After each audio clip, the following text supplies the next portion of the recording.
Hi, everyone. I'm Eugene. I work at Ellipsis Labs. We are core contributors to Phoenix, the leading order book DEX on Solana. Today, I'm going to talk about the problems in decentralized finance and how to fix them. At Ellipsis Labs, we're still suckers for this vision for DeFi that was articulated in 2020 and 2021. DeFi promised us a financial system that is open, transparent, credibly fair, and auditable. These are all properties that come from building on top of decentralized infrastructure.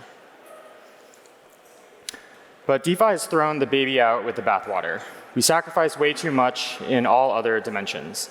Yes, today DeFi is decentralized, but the user experience is drastically worse than it is in TradFi, and all the protocols are unsustainable. DeFi has delivered a decentralized financial playground, not a financial system. It allows for permissionless access and innovation. But DeFi needs to grow up. It can't be a sandbox forever. We need to deliver a better financial system. DeFi needs to outperform TradFi. This is our core mission at Ellipsis Labs. We believe that DeFi is crypto's killer application. Traditional finance is broken because it's built on top of this 100-year-old pile of technical and institutional debt.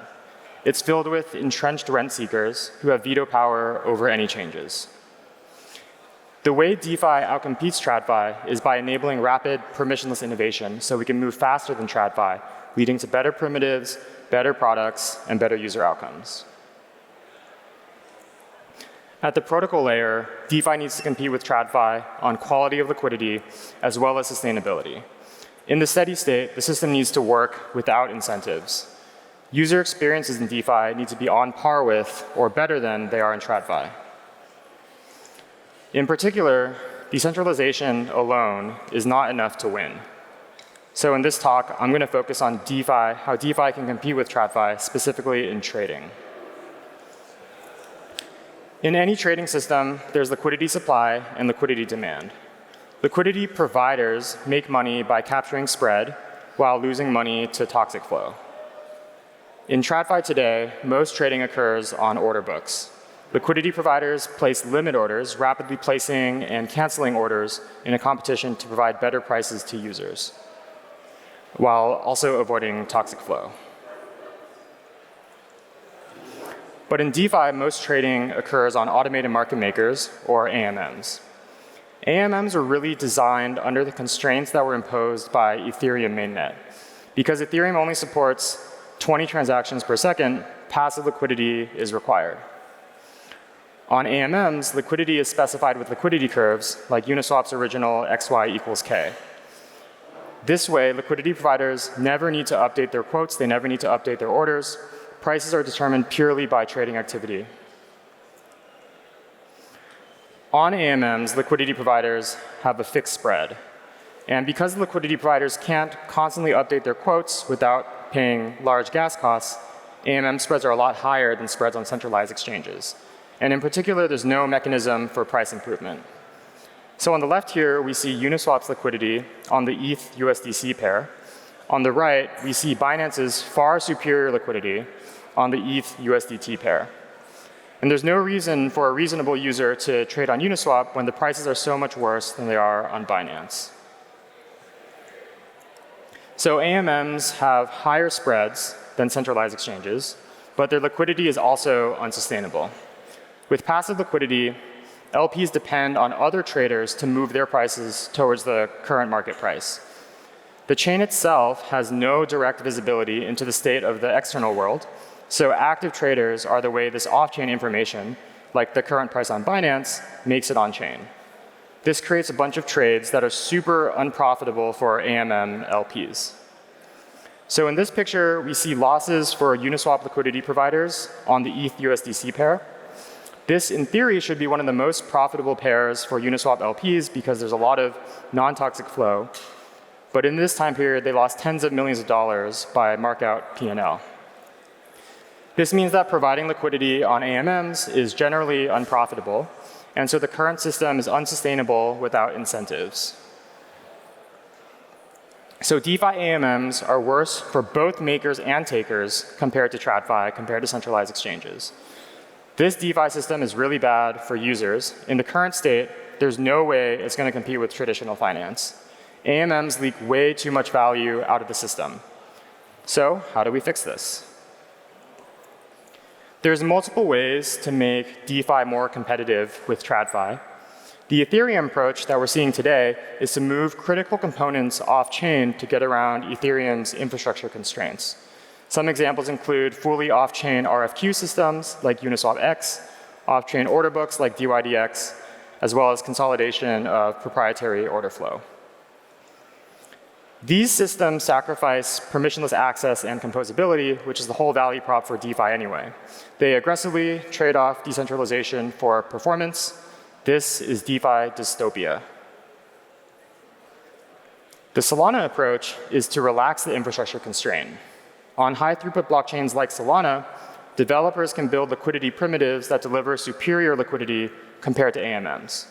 High throughput and low fees at the base layer really expand the protocol design space. This way, we can design efficient, fully on-chain protocols to maintain the permissionless access and composability of DeFi. And we can make DeFi competitive with centralized exchanges. This is DeFi Utopia.